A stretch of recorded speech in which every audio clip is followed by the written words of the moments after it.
Então, esse pilar judaico-cristão é muito importante para nós.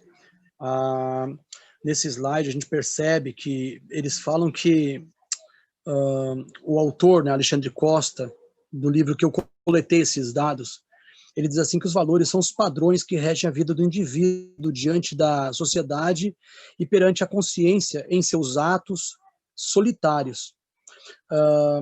Mesmo mudando a sociedade, sem mudar os valores que estão no íntimo das pessoas, não será possível adaptar o homem à nova ordem mundial. Então, é por isso que a gente ouve falar agora, nós estamos ouvindo falar do grande reset, né? O reset, é como se fosse o reinício. Eles querem mudar mesmo, fazer com que o homem seja diferente.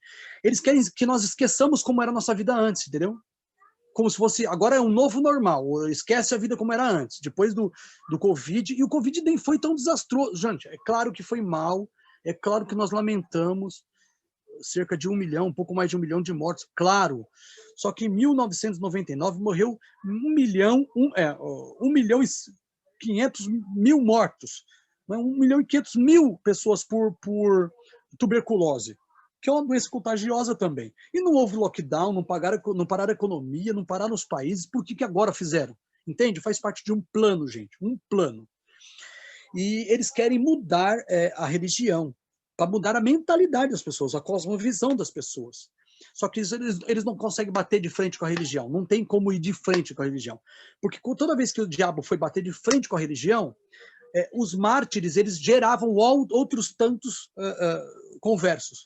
Então, esse método não funciona. Ele quer agora se infiltrar e, por infiltração, diluir a religião, fazer com que ela se torne meio mundana, né?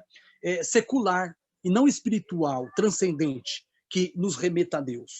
Então, vamos para o próximo slide aí que está acabando. Vamos lá. A gente abre para vocês participarem, conversarem uns com os outros, perguntarem coisas, quiserem colaborar, né, com comentário. Para fazer isso, então, para destruir os 3 pilares, né, a filosofia, a concepção de filosofia e contribuição, vamos dizer assim, dos estudos gregos, né, das disciplinas que surgiram formalmente, historicamente na Grécia. História, medicina, matemática, geometria, etc., né? Vários outros, psicologia com as ideias, sobretudo de Aristóteles, etc. Então, para destruir tudo isso, né, o direito romano, os valores e ética judaico-cristã que deram origem ao Ocidente, é necessário criar um novo homem, dotado de valores morais compatíveis com um novo sistema de crenças e de controle que estamos presenciando. Nós estamos caminhando para isso. Então, assim, a minha esperança que, é claro que esse poder seja resistido, esse poder mau, né? Que haja resistência a ele, que haja dificuldade dele ser implementado. Por outro lado, a gente espera que Jesus volte logo. Então, vamos ver o que vai ser, né? Próximo slide aí, Brunão, vamos seguir. Estamos acabando já. A moral cristã acabou com a escravidão, tornou um lugar comum a igualdade perante Deus, quer dizer, uma coisa bem, um consenso, né? Negou a superioridade de alguma raça, foi a religião cristã, condenou a ganância e o exagero, promoveu o amor ao próximo, a caridade, o perdão, a ajuda aos desfavorecidos. Todos esses elementos, agora eu coloquei vermelho aí, não está legal para mim. Todos esses elementos não interessam de maneira alguma aos totalitários que se imaginam superiores, iluminados, e pretendem extinguir o livre-arbítrio do contexto social. Exatamente, é isso, é para isso que nós estamos caminhando. Então, gente, é um caos, é uma crise, é um confronto, e nós estamos prestes a ver esse choque de... Na verdade, nós estamos já vendo, né, esse choque de ideias, de valores. Nós estamos sendo confrontados pelas leis, todo instante. Olha o que diz aqui Ellen White, ela diz assim, ó, falsos mestres podem parecer muito zelosos da obra de Deus e podem despender meios para apresentar ao mundo e à igreja as suas teorias. Mas como misturam o erro com a verdade, sua mensagem é um engano e levará almas para veredas falsas, deve-se lhes fazer oposição, não porque sejam homens maus, mas porque são mestres da falsidade e procuram colocar sobre a falsidade o sinete da verdade. Então, do ponto de vista da igreja adventista e da igreja do cristianismo, existe uma infiltração de homens zelosos, que têm uma ideia, uma estratégia, um jeito diferente de apresentar a mensagem, que eles misturam um erro com verdade. E eles querem colocar o sinete, o carimbo da verdade sobre o erro. Só que eles, apesar de alguns deles serem pessoas que têm bom interesse, têm uma boa índole, eles não perceberam o engano em que estão metidos, quer dizer, muitos deles não estão conscientes de que estão fazendo mal, na verdade eles estão fazendo, pensando que estão fazendo bem, eles têm que ser enfrentados, não tem jeito. Não tem jeito. Não tem como a gente suavizar isso, tem que enfrentar. E o último slide, que é esse aí, ele apresenta vamos dizer, a visão real do espectro do conceito de governos do mundo. Pensa em cima, nessa, vamos dizer assim, nessa coluna, né, na horizontal, e nós temos à esquerda, nós temos governos, deixa eu ver, não levei, governo totalitário? Foi sexta-feira passada, foi quinta-feira passada que eu levei? Governo absoluto. E na extremidade direita nós temos a anarquia. O que é um e o outro? Vamos só para você entender. O governo absoluto é aquele governo que domina tudo e todos. É como vai ser a nova ordem mundial. E é também como era o comunismo. Entendeu? Desse jeito. É como é na China, na Coreia do Norte. Domina tudo e todos. Ninguém consegue escapar do governo. E o que é anarquia? Anarquia é extrema direita. Se a esquerda é marcada por governos totalitários, a extrema-direita é governo nenhum. A lógica diz, ou você tem extremo governo ou nenhum governo. Quer dizer, os dois extremos é governo totalitário e nenhum governo, ou seja, anarquia. Cada um faz a sua regra e cada um luta por si mesmo diante de todo mundo. Uma competição de louco. A gente volta à lei da selva. Né? O que é, então, o que se enquadra perto da anarquia? Não na anarquia, é um governo menor. Esse governo menor, que não é anárquico, é um governo que não interfere na vida do indivíduo, não é como o comunismo, que se encaixa debaixo do governo totalitário lá. Então, é assim, ó, república constitucional, governo limitado. Pode ser uma república, uma monarquia parlamentar, mas tem que ser o governo menor. O que a gente não vê? Na janela de Overton, eles diminuem o nosso campo de ação no horizonte. Eles diminuem.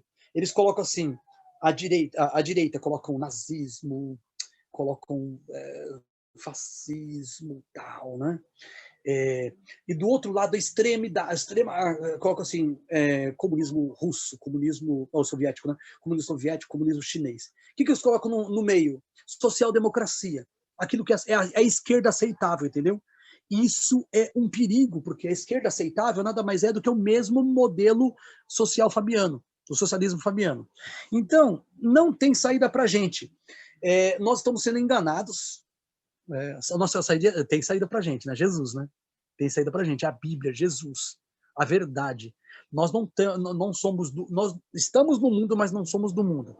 Nós vivemos aqui, por isso que a gente zela pelo lugar onde a gente vive, né? Não só a nossa casa, o nosso bairro, a gente quer ser um cidadão colaborador, né? Com a sociedade onde nós vivemos, né? São Paulo, Brasil, etc. Só que nós pertencemos ao céu. Então nós não devemos estar de olhos vendados para o que acontece ao nosso redor, né? Que nos afeta, é claro, mas nós não devemos ser determinados por isso. A igreja não deve ser determinada pelas forças do mundo, que operam no mundo. A igreja tem que ser determinada pelo Espírito Santo, pela única força que vem de Deus para nós, que é o Espírito Santo. Ele deve modelar nosso sermão, nosso culto, nosso louvor, nosso testemunho, enfim, o tipo de governo da igreja. É o Espírito Santo, é a Bíblia, do jeito que está escrito. Não é para tirar nem pôr. Ou seja, o mundo não pode determinar o nosso modelo. E é por uma espécie de tendência, por adaptação com as coisas do mundo e as sociedades mundanas, né, é que muitas vezes o cristianismo tem sido diluído a sua identidade, a identidade profética dessa igreja. a missão ela é pervertida, o conceito de Deus é pervertido, a cosmovisão de mundo é pervertida, tudo é pervertido por causa dessas ideias erradas que nós vimos no último slide, um texto da Ellen White, falando de homens que são bem intencionados muitas vezes, mas que misturam a verdade com o erro e querem colocar o carimbo, a impressão, a marca da verdade no erro. Não vão colocar, a gente vai enfrentar, nós não vamos cair nesse negócio não, a gente vai enfrentar. Então é isso, gente. Espero que mais ou menos esse cenário mundial do mundo, né, do fim, né, esse mundo agora que a gente está vendo e que está se desenvolvendo diante de nós, que a gente tenha uma noção, pelo menos, né, em linhas gerais. É claro que a gente não sabe se vai ser a esquerda nos Estados Unidos, se vai ser democratas ou os republicanos. A gente não sabe no Brasil que poder vai ceder diante dessas pressões da besta, primeira e segunda besta no mundo. Nós não sabemos, mas a gente tem uma noção do que está acontecendo agora, né? Vamos esperar, vamos ficar em oração. Mas é isso, irmãos, o tempo está aberto. Vocês podem participar agora, perguntando, comentando, interrompendo, protestando, se rebelando, só não pode tocar fogo em ninguém.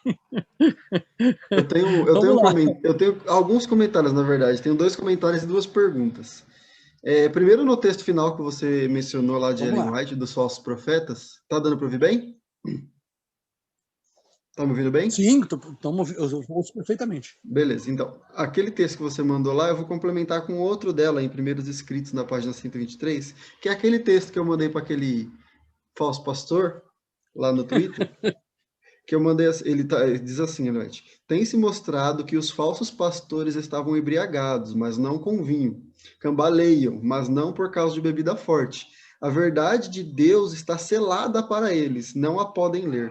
Quando são interrogados quanto ao 7º dia, foi exatamente aquela questão do Twitter, certo? Da igreja Sim. Lá dos Estados Unidos. Se é ou não o verdadeiro sábado da Bíblia, encaminham as mentes a fábulas. Vi que esses profetas eram como as raposas do deserto. Esse texto se encaixou perfeitamente para aquela situação, por isso que enviei para ele. E ela fala exatamente desses falsos pastores aí. E outro é que você mencionou do socialismo bolchevista, Fabiano, né? Desse socialismo. Então eu tô com um manifesto do Partido Comunista aqui. Opa, aí sim. Pegando outras coisas. E, assim, às vezes as pessoas falam, não, o comunismo é ruim, o socialismo não é ruim, o socialismo não tem nada a ver com o comunismo. Não, tem a ver. Aqui mesmo, isso aqui enfim, no prefácio do editor, ele diz aqui que na primeira, ele fala de 2 vertentes, né, do Capital de Marx, né? Ele fala que o Marx faz uma análise do conceito de classe em bases específicas.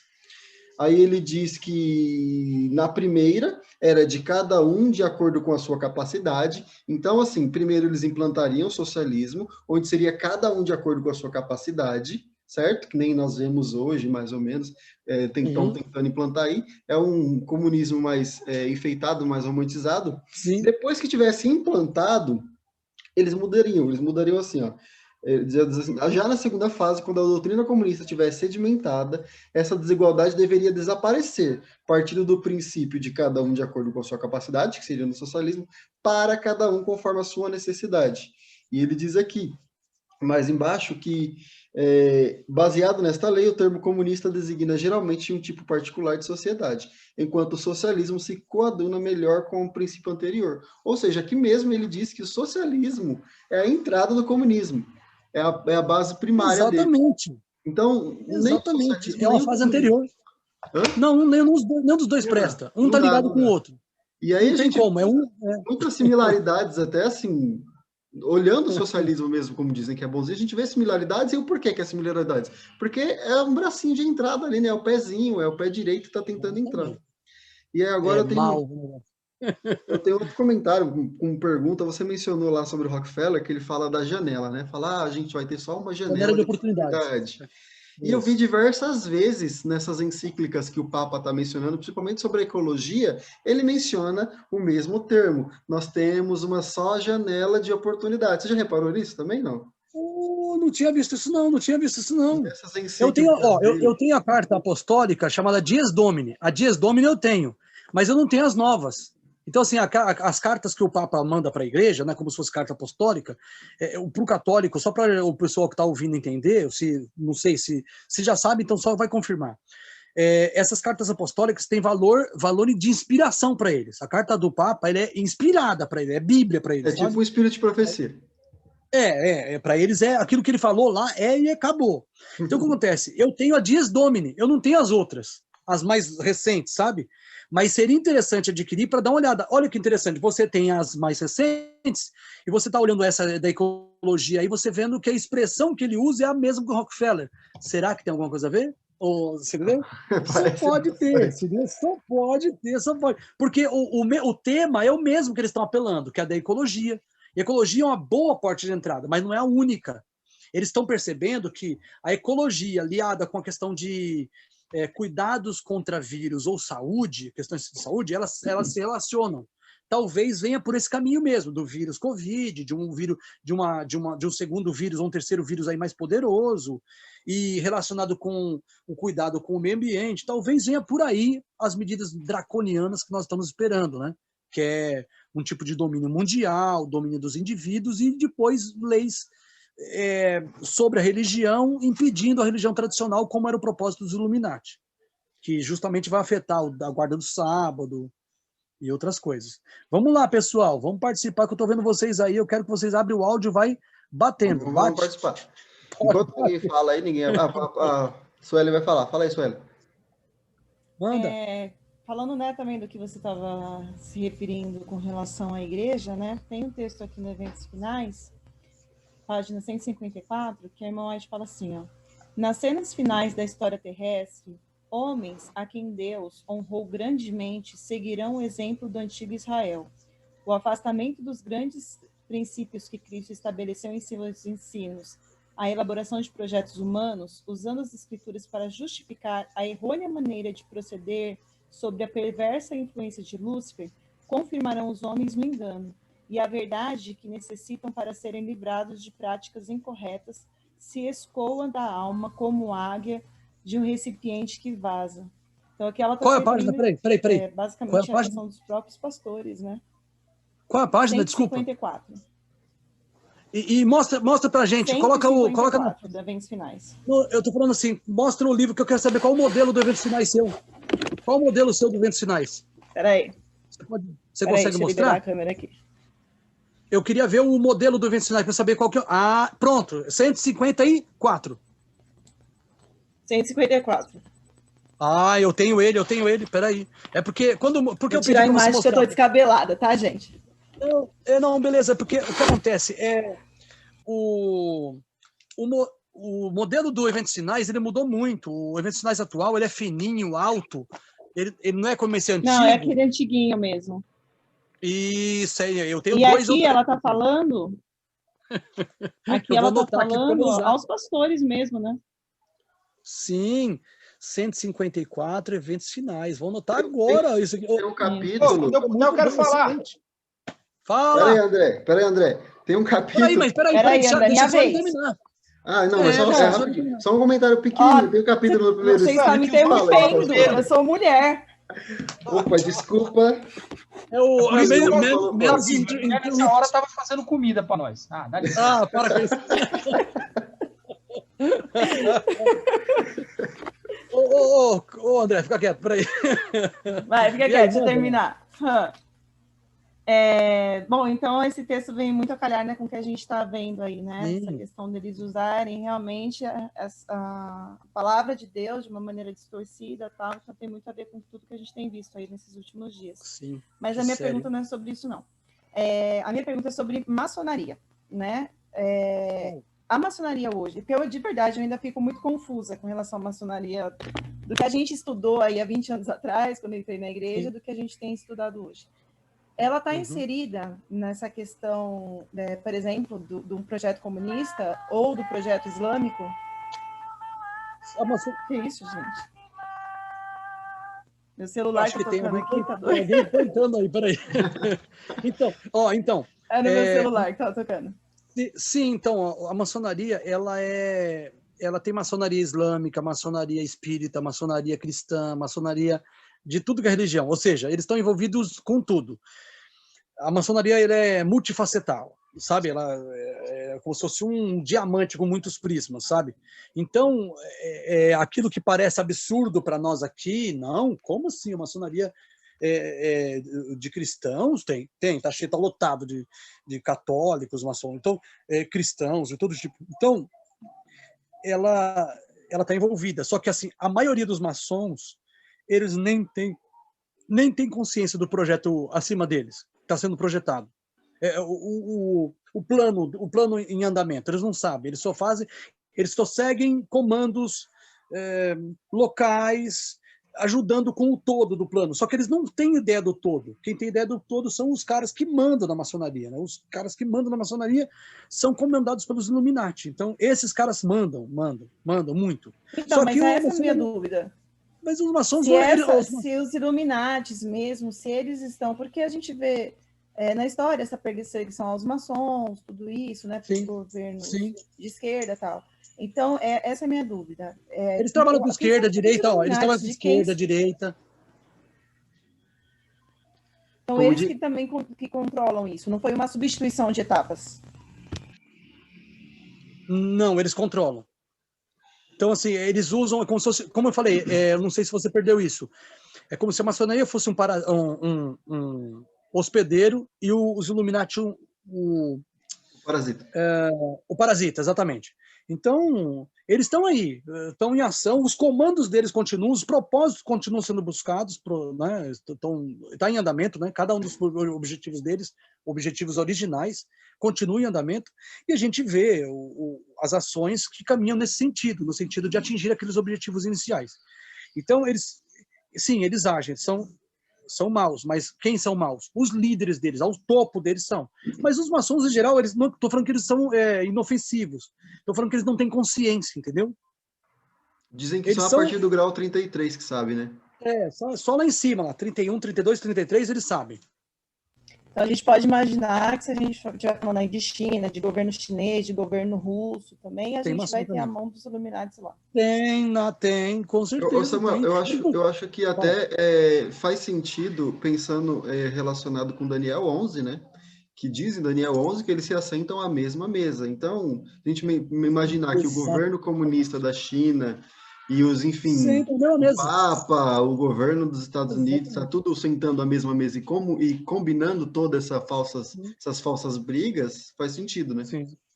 Sim, agora, eu queria ouvir o André. André, manda aí. André. Opa! Deixa eu abrir a câmera. Um livro para vocês. André, fala aí. A minha câmera está olhando para o alto. Uma bagunça, mano. Estou mudando, vocês sabem. Tá vendo esse livro aqui? Ele se chama A Nova Desordem Mundial. A Desordem. Isso, A Desordem Mundial, perdão. Contrário. A Desordem Mundial. Luiz Alberto Muniz Bandeira. A Desordem Mundial, o espectro total da dominação. O espectro total, dominação, guerras por procuração, terror, caos, catástrofes humanitárias. Esse é o título. Eu quero um desse aí. É legal. É chatinho de ler porque ele mistura várias línguas. Ele mistura francês, inglês, e eu sou um zero à esquerda em tudo isso. Então... É igual o Olavo. Então. Mas é muito legal. Inclusive, no capítulo 3 do livro, ele vai tratar do 11 de setembro, né? Do que o 11 de setembro gerou nos Estados Unidos. Mas eu queria destacar um texto aqui do capítulo 2. Ele vai falar, desde 49, ali 1955, do surgimento da OTAN nos Estados Unidos. Tá? E como que os Estados Unidos eles dividiram o mundo em duas partes, com a... Deixa eu fechar minha câmera aqui que eu estou zoado aqui atrás. Pronto. Como que eles dividiram o mundo em duas partes com a desculpa do anticomunismo, né? Eles implantaram um militarismo muito... assim, a Guerra Fria, na verdade, que foi implantada sob a desculpa, sob a apresentação do poder bélico americano, né? Eles subjugaram melhor os países da Europa, polarizaram, né, essa discussão. Mas aí eu queria ler para vocês um texto que está na página 53 do livro, falando ali do Dwight Eisenhower. Ele vai dizer assim, ó, deixa eu ver aqui, e com relação ao Brasil, tá? E a implantação dessa nova ordem mundial. Deixa eu só pegar aqui no início do parágrafo. Diz assim, ó, daí quando o Partido Republicano, em 1952, elegeu o general Dwight Eisenhower, presidente dos Estados Unidos, Oswaldo Aranha, de 1894 a 1960, o então embaixador do Brasil em Washington, advertiu em carta o presidente Getúlio Vargas. E ele disse assim, olha o que o embaixador disse: este será um governo republicano e militar. Wall Street será um estado maior. A reação virá para o mundo dessas duas forças conjugadas. O poderio alcançado por um povo e na hora mais incerta e insegura da vida de todos os povos. O capitalismo no poder não conhece limitações, sobremodo as ordens internacionais. O esforço para voltar à ordem mundial é o espetáculo que iremos assistir.